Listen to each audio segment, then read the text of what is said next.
gitu. Kemudian saya berpikir kayaknya kita awalnya Ustadz Felix bagus deh gitu. Itu kehormatan buat saya tuh, Ya, Masya saya Allah. berpikir kayaknya kita mengalami Ustadz Felix bagus deh. Terus apa nih yang harus kita bicarakan di awal? Kemudian kami berembuk, kemudian kita bilang sudah yang paling dasar aja. Bagaimana cara mengenal Allah gitu. Wah, luar biasa. Itu kayaknya skip pelajaran agama itu yang diskusi tadi itu ya. Kok bisa langsung jadi yang paling atas itu ya? Oh, itu justru itu yang paling atas. Saya tuh berpikir kayak mengenal Allah itu harusnya jadi yang pertama gitu. Jadi Benar saya sih. pikir sebelum kita membicarakan soal ibadah yang lain atau Ya. atau apa kayaknya manusia harus tahu dulu deh Ya, tentang benar. Tuhan gitu. Aku sepakat. Karena kalau ada beberapa orang yang para sufi biasanya itu menaruh ma'rifat tuh menjadi posisi paling atas tuh. Jadi mereka sudah benar-benar ma'rifat kepada Allah tuh sudah levelnya udah kayak beda. Tapi aku sepakat dengan Mas Abdur bahwa ma'rifat itu harusnya ditaruh yang paling dasar. Karena tanpa mengenal Allah ya sebenarnya kita juga kosong daripada semuanya sih sebenarnya. Jadi itu betul. Iya, nah itu mulai saya juga bingung mulai dari mana. Tapi dari Ustadz Felix awalnya pasti ada perjalanan mencari Tuhannya dari seginya Ustadz Felix sendiri.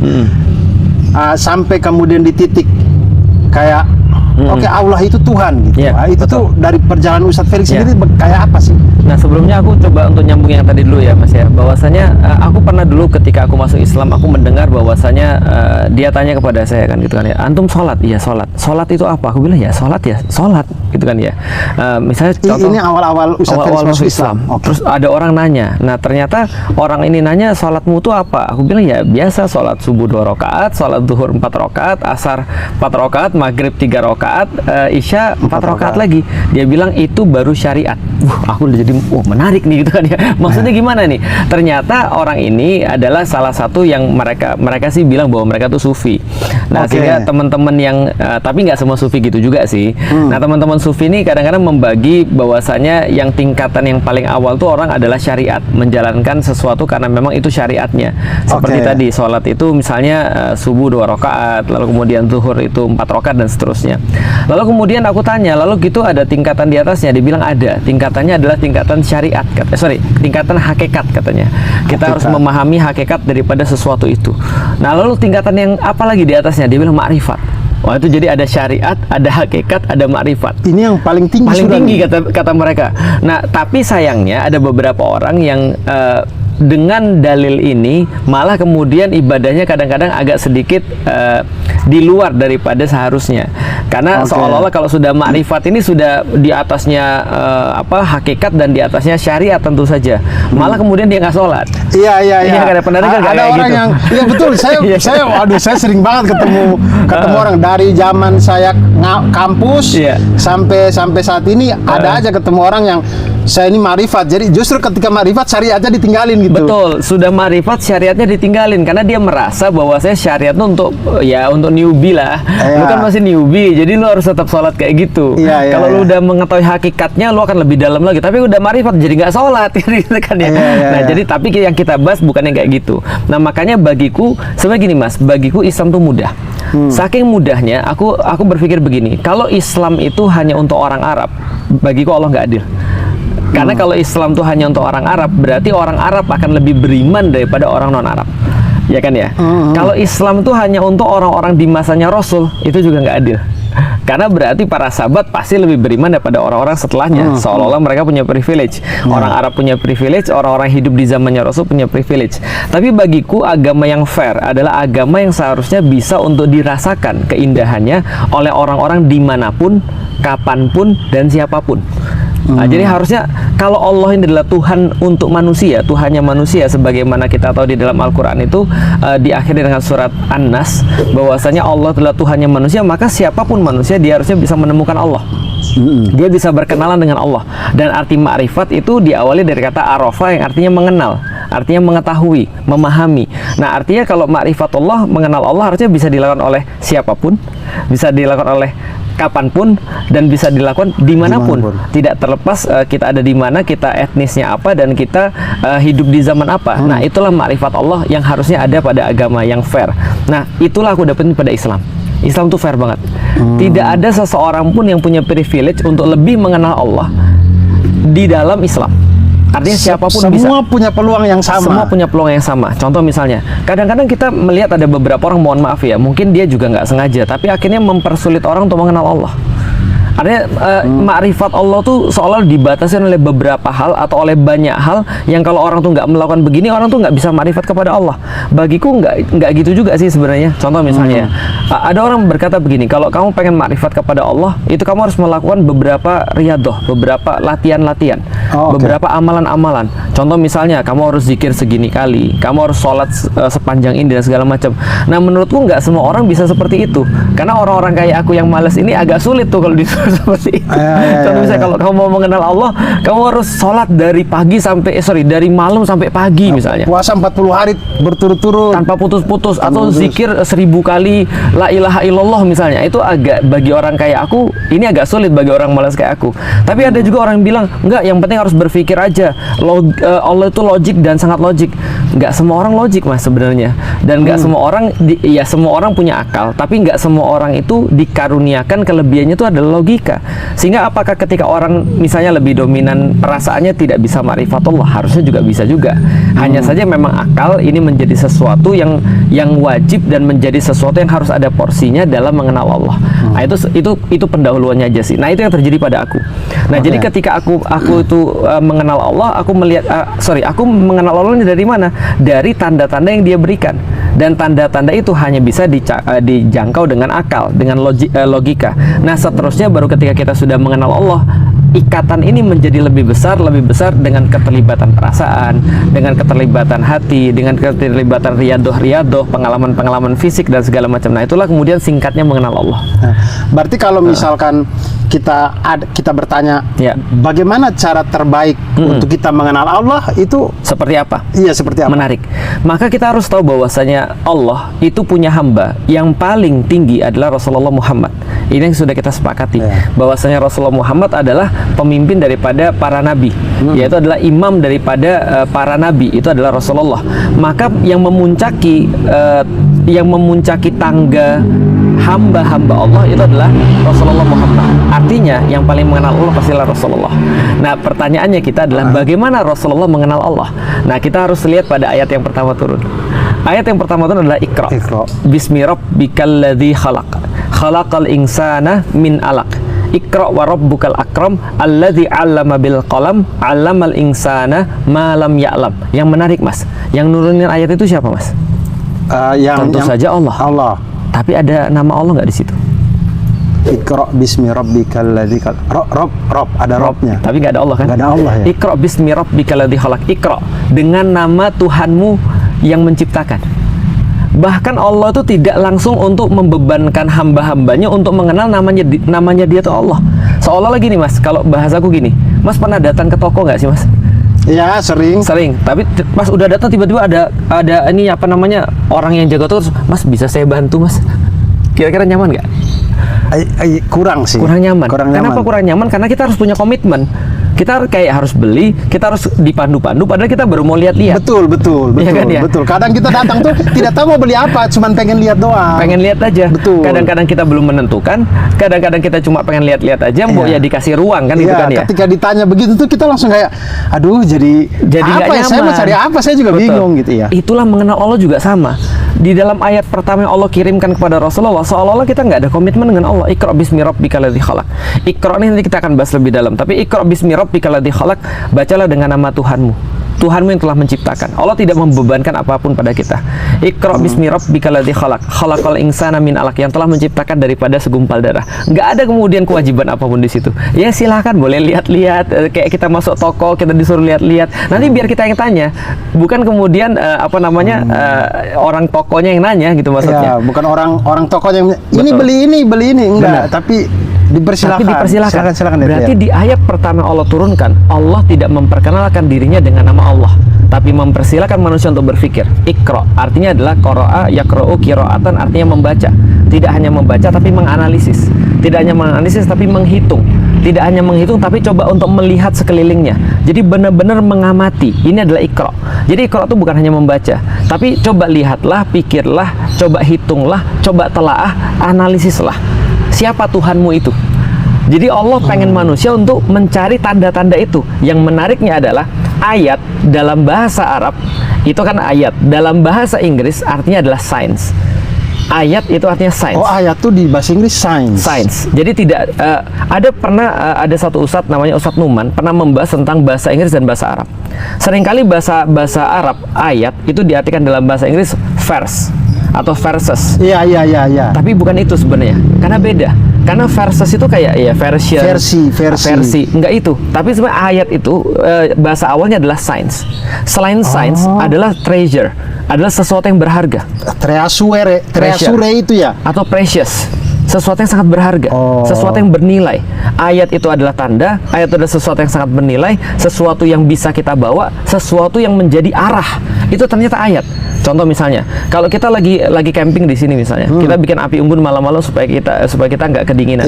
Lalu kemudian pagi-pagi karena kita harus melanjutkan perjalanan, api unggunnya kita matiin, lalu kemudian kita pergi. Maka bagi orang yang datang setelah kita, dia lihat ini ada orang nih. Iya, tadi malam ada orang di sini. Dari segi ini ada 2 orang nih. Oke. Dari ini mereka akan menuju ke sini. Itu ayat. Jadi ayat adalah tanda-tanda petunjuk, tanda-tanda sesuatu sign precious. Contoh misalnya, aku nggak usah lihat siapa yang nanam pohon-pohon ini. Tapi ketika aku melihat pohon-pohon ini segede ini, seluas ini, aku sudah tahu ini kayaknya puluhan tahun ini pohonnya. Karena kenapa? Karena aku orang pertanian, aku pernah nanam pohon, aku tahu pohon segini umurnya berapa. Maka yang bisa baca ayat, satu orang dengan orang lain itu berbeda. Tergantung pengetahuan dia. Tapi akan sangat nggak fair seperti yang saya katakan tadi, bahwa saya kalau ada orang bisa ngelihat ini tahunya puluhan tahun, cuma orang-orang pertanian aja kayak aku. Itu kan ya nggak fair. Allah itu lebih daripada pohon, tapi ini semua jadi tanda bagi kita. Kita tahu bahwasanya dulu pernah ada orang tinggal di sini, orang tanam pohon ini, apalagi kalau dibelah pohonnya itu sudah kelihatan tuh dari kambiumnya ini berapa lama. Nah, semua itu adalah sains. Berarti kok jadi masuk akal di kepala saya. Jadi kayak Allah itu ngasih ayat-ayat tanda-tanda ini karena tahu kemampuan kita untuk menganalisa itu. Betul. Dan Allah sudah kasih toolsnya. Makanya di dalam Al-Quran, walaupun ya kita nggak usah bahas Al-Quran dulu ya, karena tadi kalau hanya kita bahas dari Al-Quran berarti orang yang bisa makrifat pada Allah hanyalah orang yang ngerti Al-Quran dong. Aku nggak mau bahas Al-Quran dulu ya. Berarti benar, harusnya tanda-tanda ini bisa untuk didapatkan oleh semua orang-orang yang berakal. Oleh semua orang-orang yang mau mikir itu akan dapat tanda-tandanya. Nah, makanya sederhana ketika seorang Arab Badui ketika ditanya, dari mana kamu tuh yakin bahwa Allah itu ada? Maka dia bilang, coba kamu lihat itu tai. Itu ada tai unta tuh. Nah, tai unta itu menandakan bahwa di sini pada ada unta. Kita nggak perlu untuk melihat untanya, cukup lihat tainya aja. Bahwasanya kita tahu bahwasanya ada unta. Ini seorang Arab Badui, sebuah perumpamaan yang mereka pahami bahwasanya tidak ada sesuatu yang terjadi sia-sia atau sesuatu yang terjadi tiba-tiba. Nah, maka itu adalah cara orang untuk ma'rifatullah, mengenal adanya Allah. Dan ini penting banget. Maka kalau ditanya tadi, bagaimana cara mengenal Allah? Gunakan akal, maka semua itu akan jadi tanda. Semua akan jadi tanda kalau kita menggunakan akal, kalau kita mau nyari. Contoh misalnya, di dunia psikologi itu ada satu fenomena namanya fenomena mobil merah atau fenomena monyet. Itu tergantung perumpamaannya. Ya kita pakai mudah aja, mobil merah. Iya, itu gimana tuh? Mas Abdur ngitung nggak setiap kali perjalanan dari kantor pergi ke rumah, berapa mobil merah yang Mas Abdur temui? Jarang sih, tapi jarang-jarang menghitung. Tapi ada aja. Tapi nggak dihitung kan? Nggak dihitung. Kalau seandainya saya bilang sama Mas Abdur, Mas, kalau Mas Abdur ketemu mobil merah, terus Mas Abdur foto dan Mas Abdur hitung, satu mobil saya kasih 10.000. Saya hitung pasti hitung, langsung dipantengin, mendadak semuanya jadi ada gitu kan ya. Mendadak semua bisa kita hitung. Atau yang kedua contohnya, Mas Abdur pernah nggak sih ketika pulang ke rumah ngelihat ada rumah dijual atau rumah disewakan? Iya. Kalau lagi perlu nyari sewa. Betul. Tapi kalau kita lagi nggak nyari sewa, kita nggak akan ngelihat rumah-rumah itu. Iya. Berarti tanda-tanda itu ada bagi orang-orang yang nyari. Yang nyari itu apa? Berpikir. Maka musuh daripada keimanan adalah orang-orang yang ignorance dan orang-orang yang arrogance. Karena orang yang ignorance, abai, dan orang-orang yang arrogance itu nggak peduli tanda-tanda sebesar dan sebanyak apapun. Tapi kalau orang-orang yang nyari, tanda sekecil itu dia akan temukan. Maka tergantung dia mau nyari atau tidak. Berarti bagaimana ma'rifatullah? Anda harus nyari dulu yang pertama. Harus ada niat untuk nyari. Dan minimal bukan hanya niat, minimal curiosity. Minimal rasa penasaran. Curiosity itu yang mengantarkan orang-orang jadi ilmuwan, jadi seniman, jadi apapun. Curiosity. Kalau bahasa komikanya keresahan. Ya. Kalau ada keresahan, kita akan dapat kemudian apa yang kita cari. Tapi kalau kita nggak ada keresahan, kita nggak akan dapat apapun. Benar sih. Dan orang ignorance tuh Mungkin dia resah tapi kayak udahlah. Iya, orang ignorance malah nggak resah. Malah nggak resah gitu. Dia bodoh amat. Ignorance itu adalah lawan kata daripada curious. Itu ignorance. Contoh ya. Kalau orang curious, dia pergi keluar rumah, pulang-pulang dari rumah. Jadi gini, Mas Abdur pergi ke kantor, tiba-tiba pulang ke rumah ada sofa baru.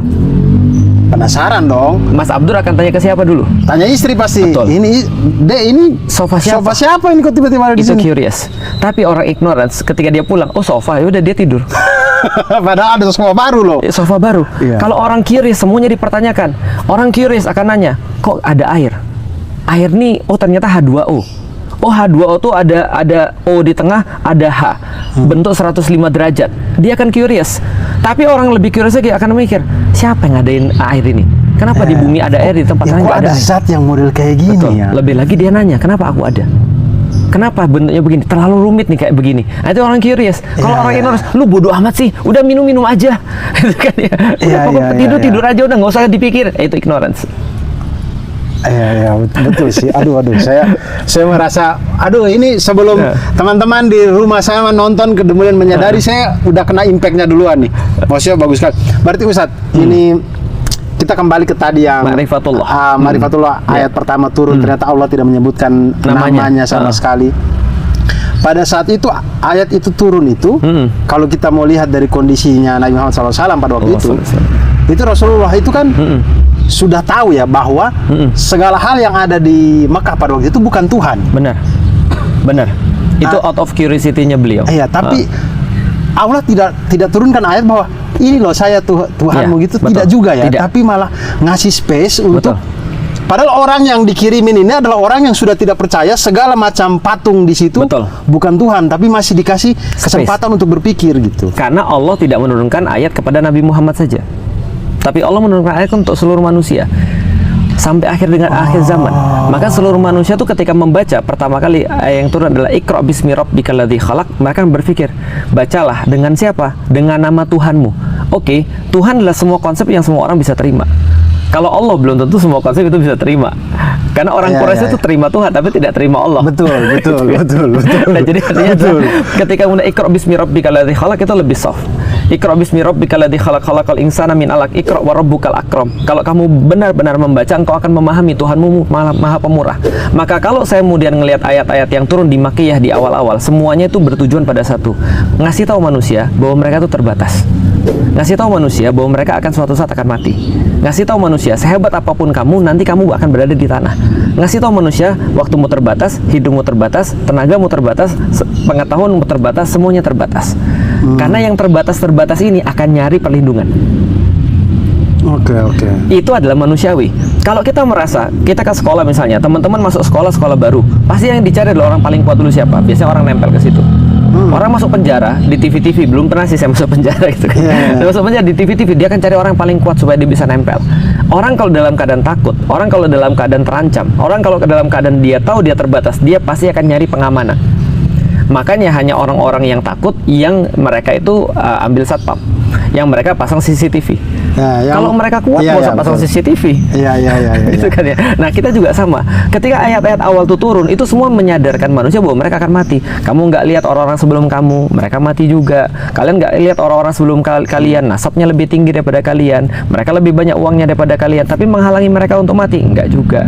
Kalian lihat nggak ada banyak orang-orang yang sakit? Kalian lihat nggak? Semua Allah bilang kita untuk lihat, untuk menyadari kita tuh adalah lemah. Di sisi yang lain, ayat-ayat yang turun menggambarkan kekuatan dan kemahaan Allah. Itu semua ayat Makkiyah semuanya sama.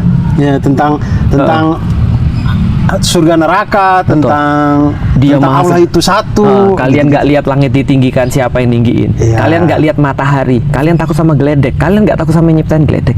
Kalian lihat matahari, kalau matahari itu padam gimana ceritanya? Kan itu kan yang Allah sampaikan semuanya. Kalian nggak tahu bahwa bumi itu sudah dihamparkan, nanti akan digulung lagi sama Allah. Kalau bisa dihamparkan, kenapa nggak bisa digulung? Allah ngasih tahu kemahaan Dia. Nah, ketika terjadi sebuah delta yang sangat besar antara kita dan Allah, maka muncul syahadat. Jadi syahadat itu terjadi ketika kita tuh benar-benar merasa rendah dan Allah tuh tinggi. Tapi kalau misalnya kita merasa rendah dan Allah kita tidak tinggikan, syahadat itu nggak akan terjadi. Atau orang cuma meninggikan Allah tapi dirinya masih merasa tinggi, nggak akan terjadi syahadat. Syahadat itu pernyataan saya lemah, kamu kuat, itu aja. Oh iya ya. Itulah kenapa pemuka-pemuka Quraisy pada waktu itu merasa berat sekali dengan syahadat tuh karena itu ya, karena masih ada rasa kayak enggak, saya penguasa Mekah. Walid bin Mughirah adalah orang yang sangat mengenal Allah. Sangat mengenal Allah. Apa perkataan dia ketika suatu waktu ketika dia mendengarkan Rasulullah membaca Al-Qur'an. Dia bilang, kalau bahasa zaman sekarang ya, ini saya refresh. Buset. Ini bukan buatan manusia. Terus kemudian tiba-tiba orang dengar, lapor pada Abu Jahal. Abu Jahal kan adalah ponakannya Walid bin Mughirah. Walid bin Mughirah, kalau teman-teman belum tahu, adalah orang yang kalau sekarang adalah ketua DPR dia. Nasabnya paling tinggi, hartanya paling banyak, itu kan ya. Pengetahuannya paling top. Ketika kemudian Abu Jahal kemudian bilang, Walid, paman, kok saya dengar kamu muji-muji Muhammad. Terus kemudian Walid bin Mughirah bilang apa? Terus saya harus bilang apa? Coba ponakan, saya harus bilang apa? Kamu dengar nggak Al-Quran itu kayak apa? Kalau jin punya syair, pasti Walid tahu. Itu kan kata Walid. Kalau jin punya syair, Walid tahu. Ini bukan syair, wallah. Demi Allah ini bukan syair. Dia bilang, lah terus apa? Ini kayak sebuah pohon yang atasnya berbuah lebat, bawahnya itu berair subur. Dan setiap yang datang akan ada di bawahnya, nggak mungkin setara atau di atasnya. Lah, aku harus bilang apa tentang Al-Quran ini? Itu Walid bin Mughirah. Tapi apakah membuat dia bersyahadat pada Allah? Tidak. Tidak juga. Karena Abu Jahal punya ide. Wah, saya tahu kelemahan paman saya, uang. Maka dia bilang, paman, saya datang lagi paman. Ada apa? Ini saya bawa berita dari orang-orang Quraisy. Mereka mau ngumpulin uang buat kamu. Loh, koin for Walid. Gitu kan ya. Save Walid. Gitu kan ya. Loh kok dibuat koin tuh saya? Apa mereka nggak tahu saya tuh orang paling kaya di antara mereka? Perhatikan itu kebun-kebun saya dari Mekah sampai Taif. Semua itu kebun saya, semua toko saya. Ini Walid yang kalian bicarakan. Terus mereka bilang, iya, tapi kami dengar kamu udah muji-muji Muhammad, kayaknya kamu perlu duit. Maka dia katakan, saya akan ngomong sesuatu yang berbeda dengan apa yang saya yakini. Maka dia katakan, Quran adalah sihir. Iya, iya. Padahal dia tahu. Betul, betul. Tapi kenapa dia tidak syahadat? Karena dia nggak merasa lebih rendah. Iya, iya. Al-Walid bin Al-Mughirah. Saya tahu beliau itu, nama ini dari sebelum Rasulullah SAW lahir, sempat ada pemugaran Mekah. Betul. Nah, dia ini yang orang pertama yang berani. Ketua panitia. Iya. Karena semua orang pada waktu itu mau ini takut, wah jangan sampai, karena mereka petir, ya. Pada waktu itu masih ada generasi yang hidup di zaman Abraha. Kena burung ababil itu. Jadi kayak kita bongkar Ka'bah, kita kena ini deh. Iya, dialah orang pertama yang berani waktu itu. Betul. Kalau ini adalah untuk Allah, kata dia nggak apa-apa kita buka. Maka dia menghancurkan batu pertama untuk renovasi Ka'bah. Nah,